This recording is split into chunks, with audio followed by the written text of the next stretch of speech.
All righty. Okay, this is a meme-based presentation. If you don't know memes, you're going to have a bad time.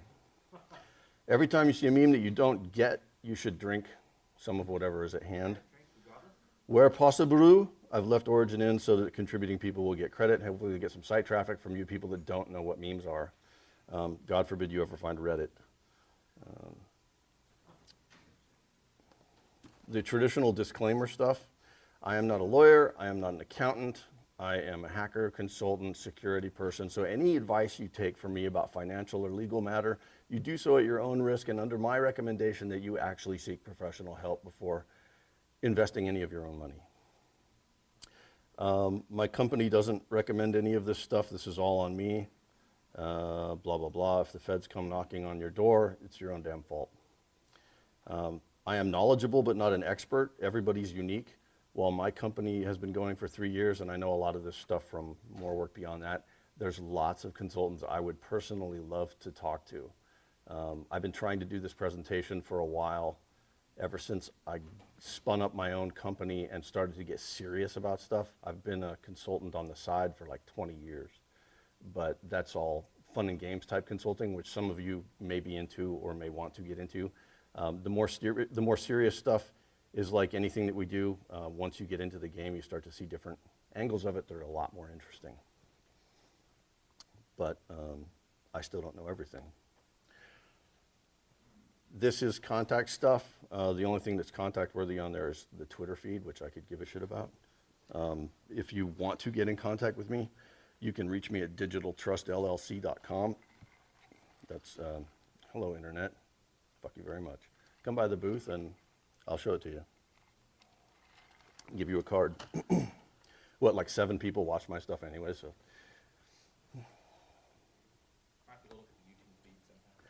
So the simple truth of consulting in a nutshell is that you've got to have cash flow. If you don't have money coming in, you can do all you want and you're going to be bankrupt or shut down by the IRS. There's several different business entities that you can elect to become should you get into this kind of stuff. One is a sole proprietorship, which is how most people start. Why? Because it's free and doesn't require any effort. You don't have to file shit with the state. You don't have to tell the feds anything. You just start doing everything and it's under your social security number and you can claim deductions against income, which is handy if that's all you're trying to do is offset income. The smart people, the people that we consider to be evil capitalist pigs, like myself, want to spend more than that, want to claim more than that, want to make money that the feds, how do you say this? I want to keep my money, damn it, I earned it. And they're just doing bad things with it. But either way, you've still got to have cash in before you can have cash out. If you are a sole prop and you have a full-time job, et cetera, and all you do is earn a little money and lose money continually, if it always comes off as well, first of all, as a sole prop, you can't deduct a loss. You have to have a company formation to deduct a loss on your personal taxes. And if you let your brains wrap around that concept for a minute, you'll start to see why this is so important to being a successful consultant and making money on the side with this stuff, is you can claim losses against your income from the other job. So you can get back some of that stuff that they're taking. Oh, sorry. So anyways, cash in, I'm dwelling. Unless you're the Fed, of course, you can't spend more than you actually make. They manufacture stuff out of thin air. To me, and to a lot of us, consulting on the side or full-time is mandatory to maximizing your enjoyment of life because it lets you keep more of that time that you spend doing the stuff that you don't enjoy, which is what we call work. Except if you're doing it right, you do enjoy it. We'll get to that in a minute. So the primary goal of any consulting effort, no matter what your reasoning, is to make money. The primary goal of the person doing it may be to race stock cars, might be to breed giraffes or harvest emu, run an emu farm, I don't know. It doesn't matter what it is that you're trying to get done that you enjoy so much, but you can't lose track of the fact that you have to make money, which the government will then attempt to take quite a chunk out of. And if you don't watch them, they'll take more than they deserve to take. But if you can keep the government from taking 10% of your money, that's like getting a 10% raise. That's the easiest way to look at it. If you can retain 10%, then that's like somebody gave you a 10% raise. Kick ass. So we're after two things, getting money and keeping money. And it's that second part where things get interesting. Because getting money is easy. I mean, anybody can have a full-time job and get down some money. A lot of things depend on your attitude and your aptitude. You have to have the right attitude to do this stuff to make the money because people don't like working with assholes. It's that easy. And a lot of us in the hacking community at times are perceived as being somewhat gruff. Fuck you. Amen, brother. Which is a lot of what the alcohol's for. But we all know these sales weenies, these slick assholes. If you don't have the skills to do the job, then that's where you might as well end up. Just admit it to yourself now that you can't do it. And if you're that personable, go into sales because you will make a ton of money. Oh my God, you know how much these people make for doing what? Shaking hands, being nice, doing what it is they do, the personable skills with the CEO. It's disgusting. Anybody working at a company, your lead sales guy for your region is making at least 3 times what you make. At least. That's the bad ones.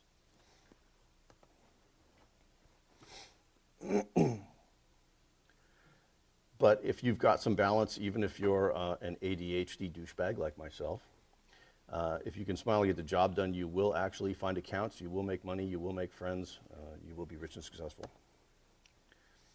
But if you're just a douchebag, you're going to make money, but you're not going to get any respect. There are a couple of those in the field. I think we could name a couple names, but we won't do that because I like my bank accounts where they are. But we know who they are. So the first thing that you have to do is figure out what the hell it is you're trying to get done. So, sir that wins. Yes, you that turned your head. What's your favorite hobby thing to do in life? Hack this guy. Hack that guy. That's going to be hard to get paid for, but we can figure out something. Well, what's your favorite thing to do?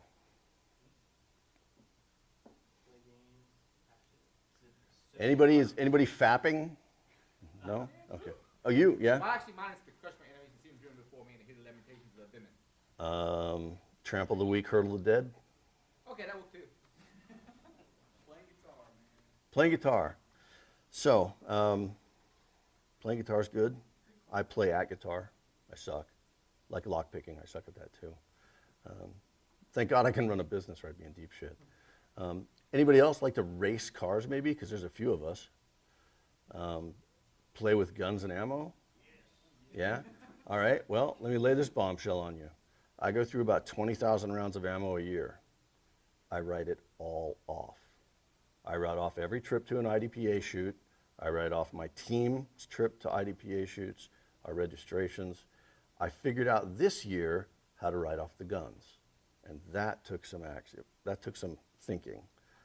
And does involve a lawyer and a contract, but, or what is it? A living, yeah, that thing. The only difference between that and a standard living trust maneuver is you make the business the heir, the entity.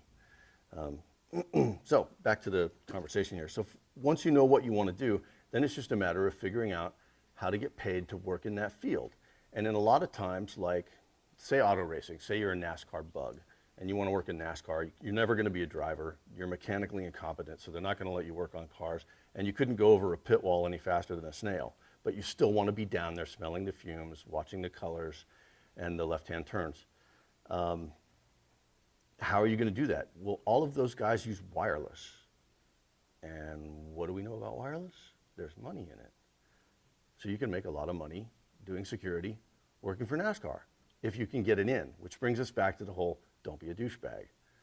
You can go down to any NASCAR track, any NASCAR event, and meet people and socialize and become part of their, if not inner circle over time, make acquaintances. I mean, how much effort would it really take to get in to see Childress? Anybody in here SE, do pen testing? Yeah. It's not that hard to get in to see people.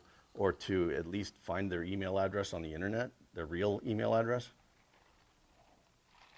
or their cell phone. So once you've figured out what you're going to do and what field that you want to be in, if you can't apply it directly, like getting paid to play guitar, maybe you can get paid to help out with gigs in the area, taking care of their wireless networks and radios when they come through.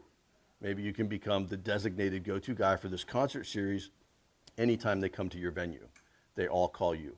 Well, you're not exactly playing guitar and making money, but it's close.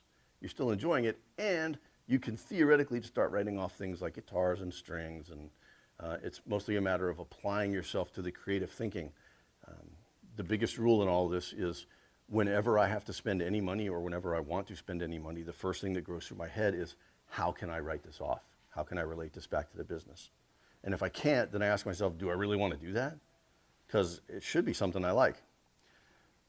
And if you can figure out what you're going to do, you can usually find somebody who will pay you to do it, or some aspect of it. And that's the key thing. If you can't get paid for doing it, get paid for doing an aspect of it so that you can write off the thing that you actually like. Is that legible? Yes, good. Even if you have a full-time job and you're going to keep your full-time job because you like your retirement package, everybody in here should open up a consulting firm on the side so that you can write off your Xbox games. Oh yeah, I write off all my Xbox games and all my PC games and all that shit. Everything I do. I didn't write off my bicycle. I write off my truck, 100% of my travel costs in the truck. Pretty much everything. All the computers, obviously. That's nice. $2,000 laptop. You can either pay for it out of your post-tax dollars from your full-time job, or you can pay for it out of consulting dollars or lost dollars out of your other job. And by some chance, if you find a good gig, you're all set and ready to go. It's real easy to pull down an extra $10,000, $20,000, $30,000, depending on how good you are and how motivated you are, doing this stuff on the side. People like me are always putting out requests for other people. Hey, I'm doing a gig. I need somebody to do a backtrack, social set, backtrack set decoy for the client. I pay you as part of the gig. You take that money, you run it through your company, you write off your toy of choice, and you get paid for having fun. I'm sure you had to put in a couple late nights, but that's what you had to do going to school, so it's all the same. People tell me occasionally that they can't find clients because the first thing that you've got to do in order to have money coming in is find clients. I've never had any trouble whatsoever finding clients. I think that people who are having a hard time finding clients have not defined what it is they're doing correctly. Like you could say, I want to get paid to play guitar. I want to get paid to raise yaks. If you can't find somebody that will pay you to do that, you have to go back to that thing about maybe you should do another aspect of it. You're trying to do something that you haven't properly defined. Planning is a huge part of this. If you try and take off in a direction that's not going to work, it's not going to work, and no amount of wishful thinking will make it. Coming back to the sole prop thing, which is one of the reasons why a lot of people start off sole prop, because any mistakes you make don't haunt you, don't cause you any grief.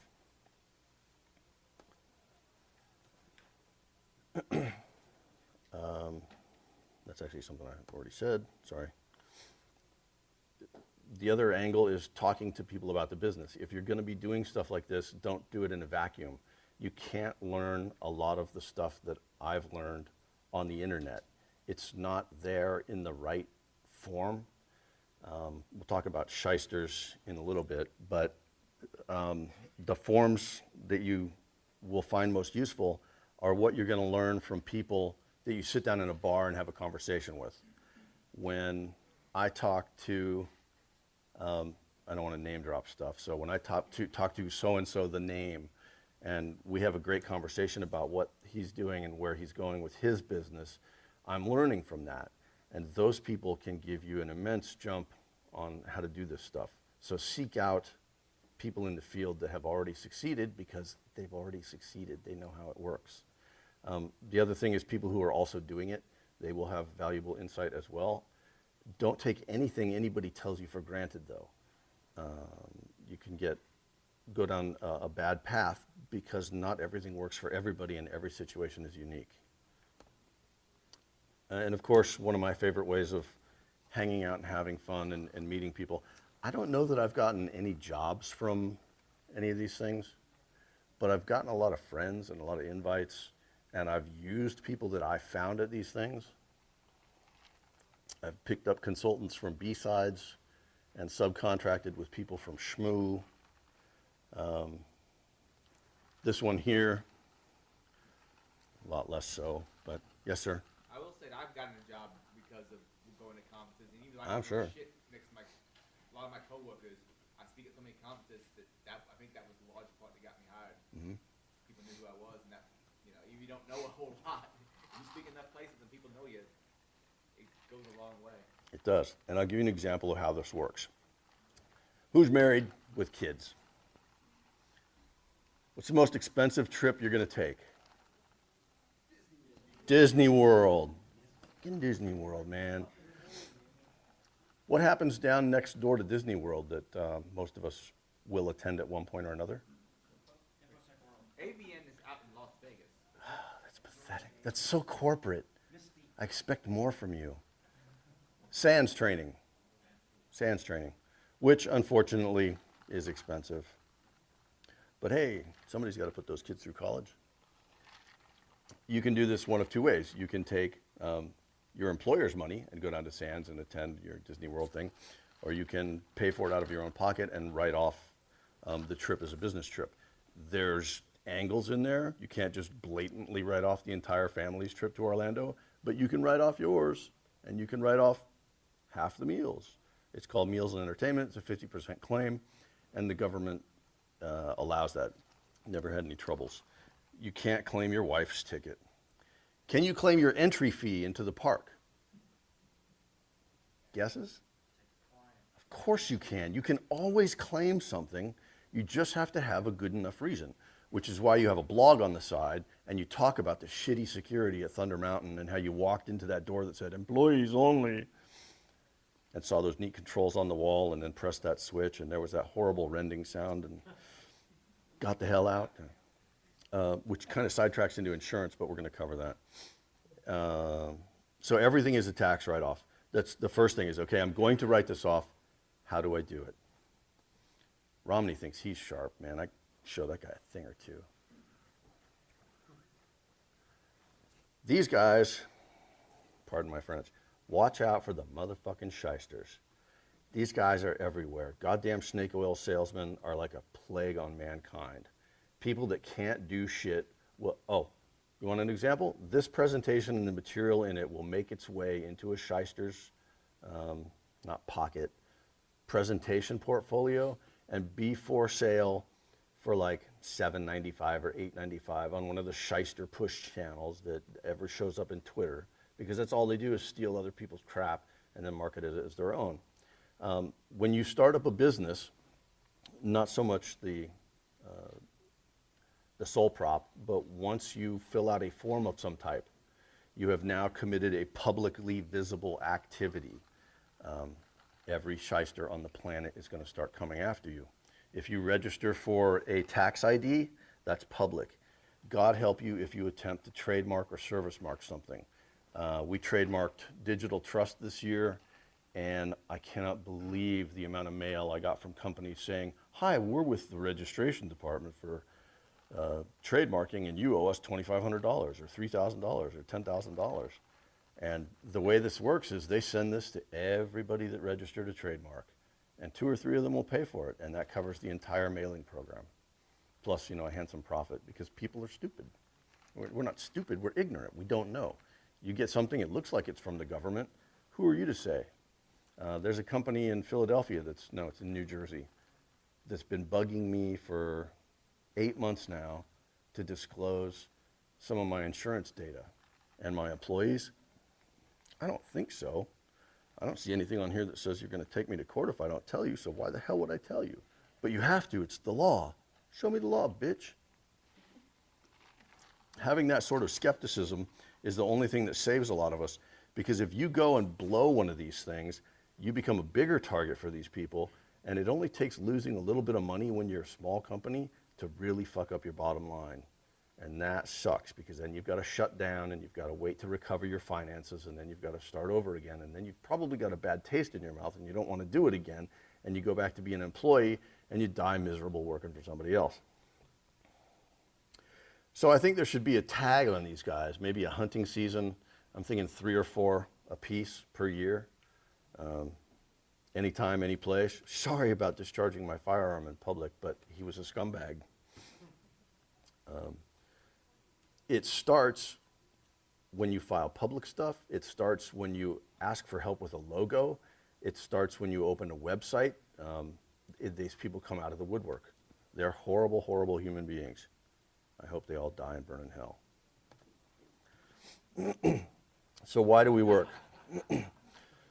For family, for love, for money, for drugs, rock and roll, fast cars, for the bitches. You will always be happiest when you are working for and on what makes you happy.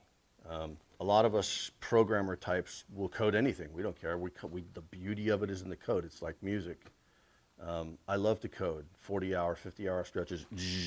Finding somebody that will pay me $175,000 a year to do that, very limited. They can pay some dude overseas $20,000 to do the same thing, albeit really crappy with lots of bugs that we can then exploit. So there's like an upside and a downside.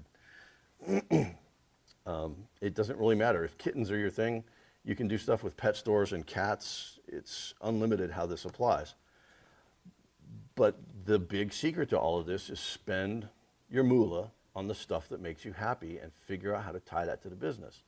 And it was like a light bulb went off one year when I was at the drag races. And I'm talking to these guys, and I'm looking at the car he's driving, and I'm looking at the clothes he's wearing, and I'm looking at the dragster, and my head keeps going back and forth, and I'm trying to get my head around it. And finally, I'm like, what the hell do you do for a living?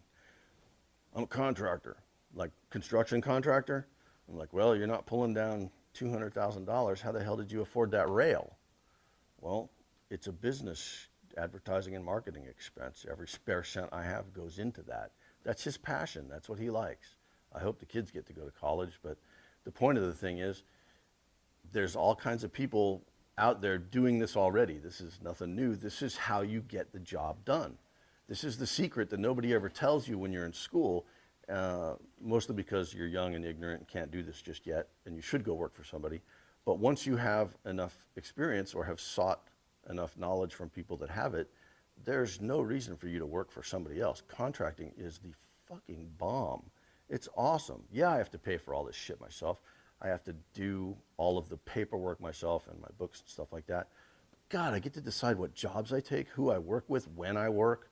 It's Tuesday. Fuck it, I'm not getting up. I don't have to. I don't have a client.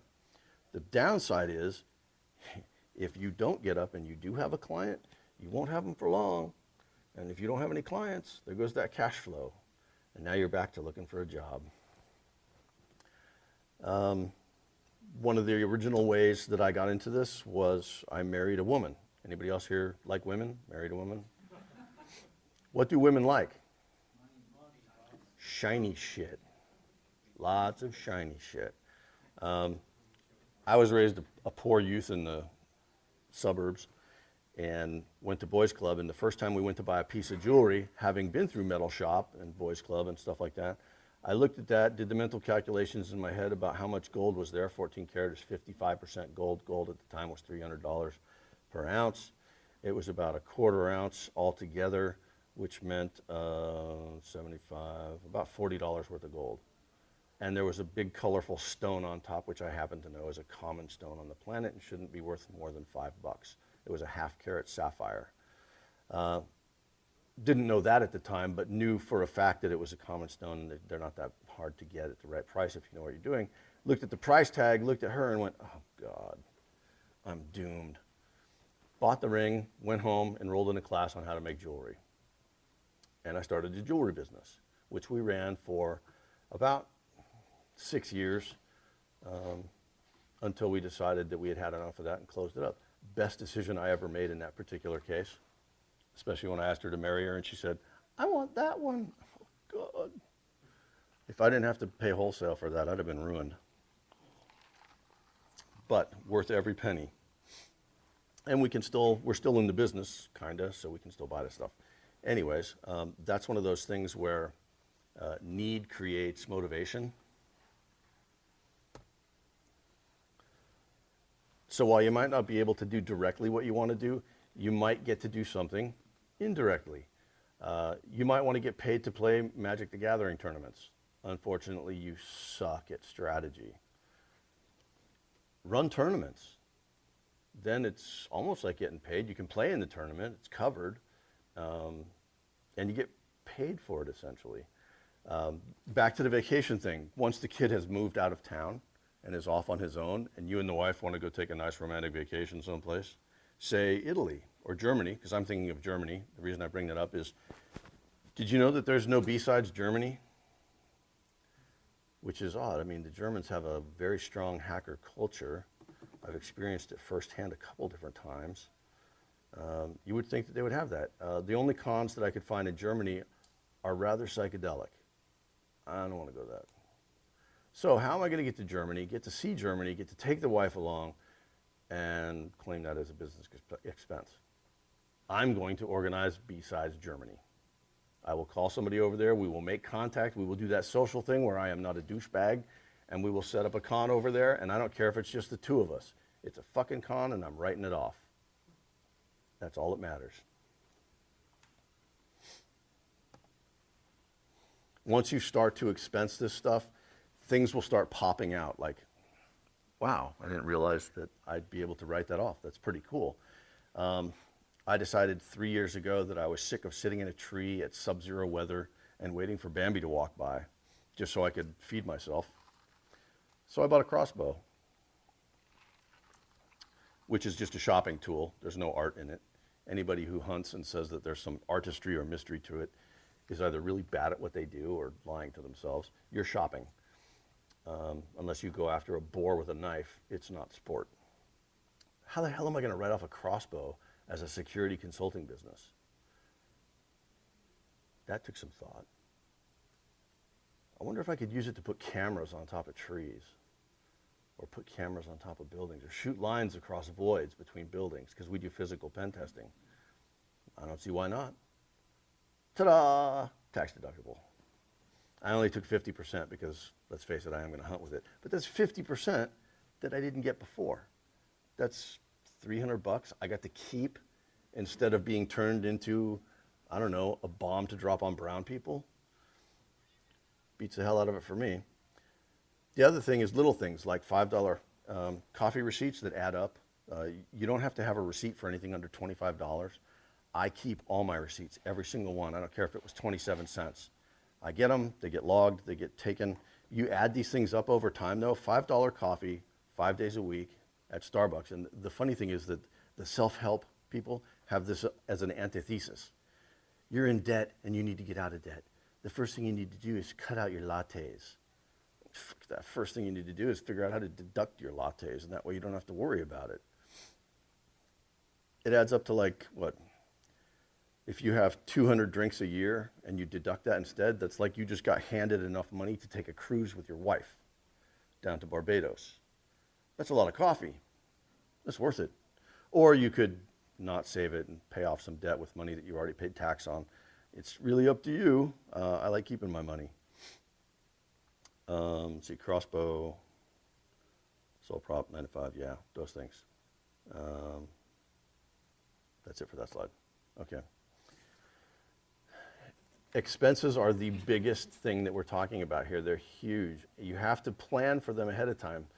Again, if you decide to open up a business or start stuff on the side and take a client and you haven't figured out what your plan and your strategy is for keeping your money, the end of the year is going to roll around and you're not going to get to keep your money. And once Uncle Sam has it, he doesn't like to give it back. Was there a question? Okay. So everything that you buy should begin with, how can I write this off? Pricing your services. This is another fun one. People open up a consult. I'm going to go into security. What do you charge? I mean, I don't know what your skill set is. I know what my skill set is. I don't get to charge the same rate that someone like SCOTUS gets to charge. Ed SCOTUS. You owe me a beer for that. I'm pointing at the camera at Ed next time I see him. He's a great guy, great teacher. Free booze is always nice, and he can write that off. But pricing your services, there's the typical way to do it, which is to analyze your cash flow, your expenses, your overhead, look at your bottom line, your expectations for earning, and come up with some mystical number, but it's really tedious and a pain in the ass. I have a much, much better way of figuring out how much to price your services for. When you get a client, you look at the market that they're in, the target market. You look up what the ladies of the evening are charging that target market for a night of service as an escort. And then you divide that by 8. That is your hourly rate. I swear to God it works. I don't know why. It works on every job I've ever tried it on. It's the most bizarre thing ever, but give it a try. An index. We'll put it up in the cloud. No, but ironically, you should look at the girls who are in college dancing at the clubs, and this is where getting into the difference between, am I dancing at Bob's strip joint, or am I dancing at the expensive one that I can't go to because I'm not a salesman, where the salesmen go. But it comes back to what the client can afford. If the client's in an area that's not going to be able to afford champagne and caviar, pricing your services that way isn't going to do you any good. They're not going to be able to afford you. At the same time, underpricing your services can cost you jobs because they think you don't know what you're talking about, or lose you jobs because your prices are wrong. Find out what the other people are charging in the area. Find out what the other people in your skill zone are charging. One of the advantages of working with other people, consultants in the security business now, specific to security, work as a loose affiliation of independent contractors. I go out, I find a job, I take the primary cut of the pie, I call my friends, they come in and help on it. Some of them are very skilled at what they do. Some of the guys that I've called for help on things are incredibly talented, and I hope one day I can maybe be the enter key on their keyboard. I can't do that shit, so I have to call for help, but they're really good. Then you can charge different rates for them. Like if Keith was on a job, I would charge, what, 25, 30 bucks? Okay. That'll cost you extra. So yeah, variable pricing depending on what you're doing. And that's where experience comes in. There's a lot of this that's you have to chalk up to, well, you went and you caught that job and you didn't get that job, and now you know next time to try it differently. Like dating, you're going to make mistakes. There's going to be people that turn you down. You just have to get used to it and figure out how to do it right. Unfortunately, if you're running a business, you are going to have to learn bookkeeping. I ran all of my business for 20 years on Dome bookkeeping, which is a paper book that you get at Staples for, I think, $6. It's single entry bookkeeping, which is much easier than double entry bookkeeping. You just have to write down what you spent, add it up, and then deduct it from what you made. It's easy as pie. If you want to learn double entry bookkeeping, that's your choice. I now run my corporation on single entry bookkeeping. There's no reason not to. I don't understand double entry bookkeeping other than it being a way for accountants to make money, because it's not necessary. You don't have to have it. It's not a tax benefit. So why it's there, I don't know. But you have to do your taxes. You have to keep track of all this stuff. Basically, anytime any money crosses your palm, one way or the other, it goes in the books.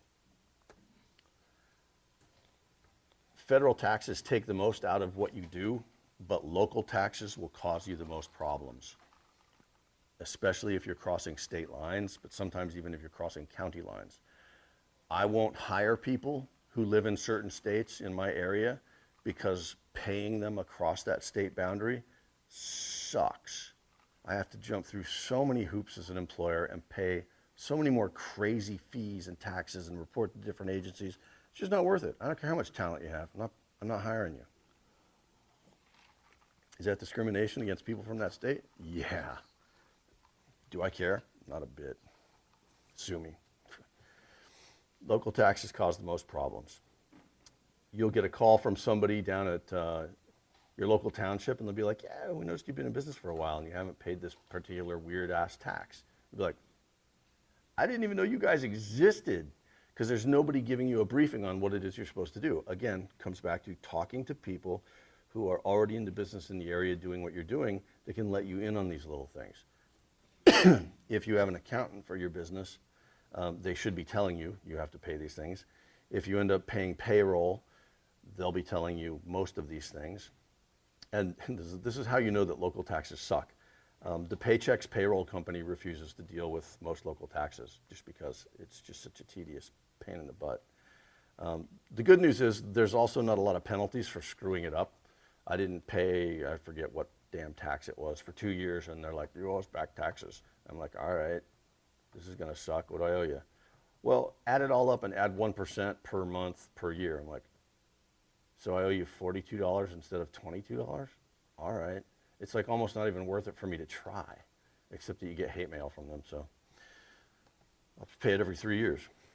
So this is the super skinny version of the business stuff that we've been talking about. Planning is essential, is the upfront. You're gonna wanna pick a name, blah, blah, blah, determine structure, EIN. This is the stuff that you would find in a book on how to start a business, how to run a business. Getting insurance. Depending on what you're doing, insurance can really suck. If you're pen testing, you're gonna pay about $2,000 a year. If you're pen testing in a HIPAA or PCI environment, you're gonna pay about $4,000 a year. If you're doing forensics, you're gonna pay about $6,000 a year. That's just for you, not for anybody else.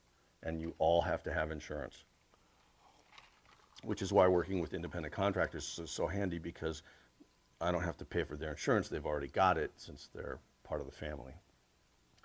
Bank accounts, locating customers that are more expensive. Pay taxes, plan growth. Okay, good. Moving right along. Oh, I did forget one. My bad. This is where we talk about business formations. The sole prop, as I mentioned, that's you and your social security number having a grand old time. There are limits to what you can do with that. It's going to be really hard for you to claim your vehicle 100% if you're working full-time for another company and doing side jobs. If you want to do things like that, you're going to have to be either on your own, as this is your primary form of income, or you're going to have a corporation that it's shielded under. Anybody can build a corp. Anybody. Doesn't take much work at all. It costs money. Costs about $2,000 to spin up an LLC. And that's pretty much everything I can think of except insurance.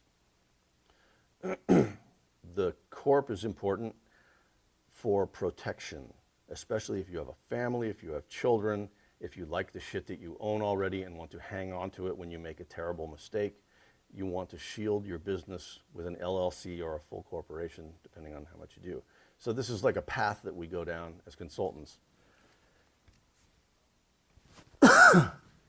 We start off as sole prop, we move up to an LLC because you can be a one-person LLC, and then we change into a corporation when we sell out. And once that happens, you're not going to want to be part of the business anymore, because the investors that start running your business will quickly ruin what little good reputation you have. IBM. The EIN, the tax ID, is not required, but you can even get that as a sole prop if you just want the convenience of keeping your numbers separate. You can do an S corp and be one person, right? Yep. What would be the difference between that and the LLC then? It's the same thing. S corp, LLC. I don't know if you can do an S corp without the LLC. I'd ask my accountant, but everybody does S corp, LLC that I can think of. Anything else? Are we on to growth now? If you do make a mistake with your business formation and anything, I mean, from the name of it to actually screwing up a client or something, you can always spin it down and spin one back up. There was a pair of brothers in Germany that I knew. These guys were geniuses. They owned a bar outside of a big base. And they would get busted regularly for selling to minors, for things going on the premises that they had no control over. And they would get shut down, the business would be closed, blah, blah, blah. They would just have the other brother that did not own the club spin up a new business and buy the club from the other brother and reopen within like a week. Brilliant. They sold that thing 4 times while I was there. Planning is everything. Again, miracles will happen to everybody but you. When you go into something like this, bright-eyed and bushy-tailed, you think you can do no wrong. You think that everything's going to go the way you think it is. You think that this magical client that you got signed up is going to carry you forever. And one day you discover that they're not, and you fall on your ass. Planning is important. And let's talk about some more specific stuff with insurance. Failure to obtain the proper insurance for whatever it is you're doing may result in an ass pounding the likes of which you will never forget. There are people out there who will sue you just because they can sue you. There are people out there who consider the fact that you have insurance an open invitation to sue you, back to the evil scumbags that should be shot on sight. Proof of insurance should be a standard request for any contract, especially in our business.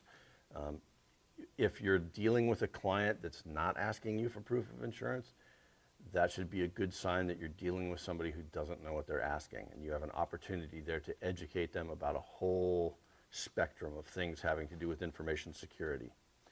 You can also offer to audit all of their other contracts. If you have children, get insurance and form an LLC, because they will take your house. Back to the super skinny version, growth. I think I already covered most of the growth stuff. Yeah, we got this. Skip. Okay, one of the things having to do with growth is that you can no longer do all of the work. Hiring employees. The derp to your herp. Good employees are awesome. Bad ones can destroy you. My advice is to not have any. I have, as of this point in time, essentially lost all respect for anybody that works for a company, because I know all of the advantages on the other side and how this stuff can be made to work. I also know that it's impossible for all of us to become consultants at the same time and vacate all these businesses. But I also understand that it's in their best interest to do it as well, because when the business needs to lose people, if you're a contractor, they just go, thank you very much, here's your check, hit the bricks. And it's easy for everybody. You understand what's going on, they do, there's none of this emotional, but I put in 20 years at this company. It's great if you get a pension, but that's a thing of the past. We don't get to live like that anymore. We have to be responsible for ourselves now, because nobody else will do it for us. And if you think you're going to get that pension, you may be living in a strange world that the rest of us don't inhabit anymore. I've seen too many friends get burned by too many major corporations that ended up going down in flames in recent history. My advice is take care of yourself. The other thing is that independent consultants, business owners, are much more motivated to do a good job because they understand what's on the line. If I bring somebody in on a job, I know that that person is going to give me whatever it takes to get the job done. We give them goals, they get it done. Employees, in a lot of cases, are worried about where's the coffee? How come I don't get free water? Do we get soda? I want a lunch break. From hourly employees to full-time equivalents, whatever, their focus is no longer on getting the job done. It is on having a job. And there's a huge difference in performance that goes along with that. I know, I was an employee for a long time, so I know what we do and what we get away with, and what goes through our evil little twisted minds when we think we're getting fucked by somebody, our boss. You can't have any of that as a business owner. You have to be serving the client heart and soul all the time, or you don't have any. You have to do a good job, or it comes back to haunt you, and then you can't do this consultant stuff anymore. Yep. Yep. I do too. It also depends on who's being managed. It's not a truism 100%, but I bet I can walk into any corporation out there and pull out 50% of their personnel and improve their productivity. But again, it depends on the company. Startups in particular, tech startups, have a higher density of people who are highly motivated. When I worked for the robotics firm, everybody that was there acted like they owned the company because we all had stock options. But it was a great place to work. Other places, notably bureaucracies, are a miserable spittoon of disgusting, nasty stuff that you don't want to even step in certain places. They're just bad because the motivation's gone. Can't be helped, but there's ways to get it back. But regardless, try working for yourself on some of these things and see if you're a little bit happier. I use subcontractors all the time, partners, never have any problems. And if I do, I just don't call that person again. There's none of this business with an employee about, well, they worked here for more than 6 months and now you've got to go through a dismissal program and they're going to sue you for wrongful termination. You just go, bye, and that's the end of it. That being said, I do employ interns.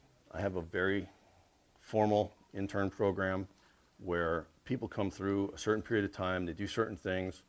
If they can cut the mustard, if they can do the job that we're pointing them at, which is sort of like a mutual thing, then they get to learn about running businesses and stuff like that. And at the end of that time, I will either spin them and help them get on their own feet as consultants to become part of the array of consultants that work on jobs that we do, or I will advise them to go get a job and acquire more knowledge, more business workings. It depends on the individual. Sometimes you need that structure and shelter of being an employee for a little while so you get your head around, I have to get up on time. Because if you don't have that, working for yourself as a consultant is going to fail. Yay, military. That's what they did for me. You're going to get up on time or we're going to kick your ass. They work out pretty well. If the interns don't work out, then it's, thanks, goodbye. None of this sad employee stuff. When they take off and fly off into the sunset as successful new consultants, I get to feel a warm, happy feeling, even if I don't get to use them for my gig anymore. At least I know I've done something right. Certifications, barriers to growth. The most notable barrier to growing as a security outfit is the PCI barrier, which is at last.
Say some stuff.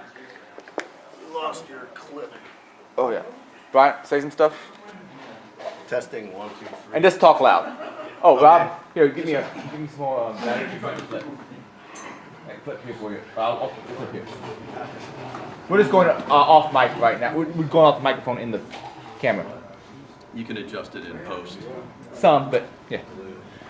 Okay, so aside from things like PCI, there are other certifications in any professional area. Healthcare has a bunch.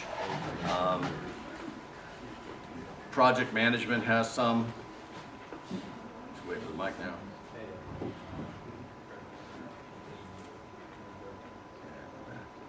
Hello? Hello? Okay. So a lot of these certifications cost about $10,000. That's a heck of an investment to make if your contract is only $10,000 or $20,000. Again, back to the partnering thing. If you can find somebody who's already got it and work with them on a gig that you got, you can take advantage of their having paid it and get away with it for now until you can afford the investment, and if you ever even want to. It may be the only client you ever get that asks you if you had that particular certification or could work with that money, with that particular, it's not exactly a certification. It's gaining access to certain materials that are only available for a price. Like if you were doing an ANSI, the 800, no, not the 800, that's NIST. What's the other security cert? ISO. If you want the ISO things, you have to pay $300 to download the ISO. These are significantly more expensive. They're like 10 grand plus, but you may only ever see that one time, so it's not worth it.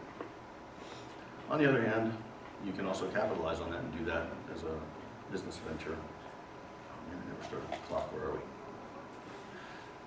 Certs, personnel certs, are usually largely bullshit. They have their points, we'll talk about that, but they either don't map to reality. There's been a lot of commentary about a particular security cert that is like stuck in the 50s. Or they're current, but they don't have any depth and they're gamed by people. The Microsoft certs are notoriously gamed and largely worthless when it comes to their actual capability. So their quality isn't there. You can't rely on it. It doesn't mean that they're not useful for something, but when dealing with other humans, use past performance and current measure. Don't rely on something like a cert. They do indicate that they had enough knowledge to pass the test, so at least they can spell cylinder, but don't rely on it. They will, however, on occasion get you a job, so don't neglect them. A lot of them are cheap and easy to get.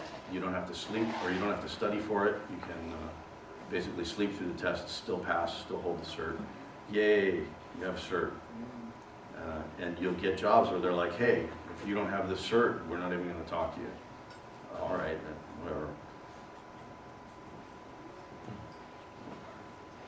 Do everything all right. Do everything that you can as well as you can, and there's still no guarantee that you'll be a success. Everything is different for everyone, and something can always go drastically wrong. Every job I'm on, there's a chance that someone's going to make a fatal mistake. Every time I'm driving back from a client site with a hard drive that's packed full of social security numbers and bank accounts, there's a chance that I'll get into a car accident, that information will become exposed. I have insurance. It's great, it's going to cover me with the client, but it's not going to cover me with the class action lawsuit that comes afterwards. For that, they're going to destroy my company and take every asset we have, and then they're going to come after me personally. That's the risk that you accept when you get into the business dealing with that kind of forensic shit. There's stuff that you can't insure against, and it will take down the company. At which point, you'd close it all down and spin up another company, and off you go on your merry way. But you need to be aware of that kind of stuff. You can't just go blindly into these things and start taking contracts for people without understanding the repercussions of mistakes of what you're doing. Those contracts are there for a reason, to protect everybody, but nobody wants to sign one that takes away all of their protection. We didn't talk too much about contracts because they're a rather complicated piece of thing and it's very, very boring. But that's another thing that you'll have is contracts with all these clients.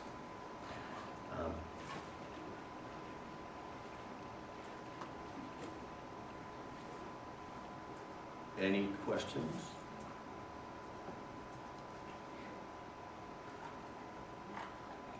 All right, is there any just roll left? You guys are slackers. Thank you very much.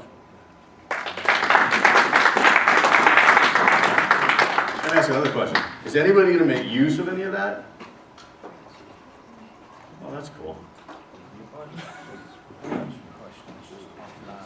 Thank you, Brian.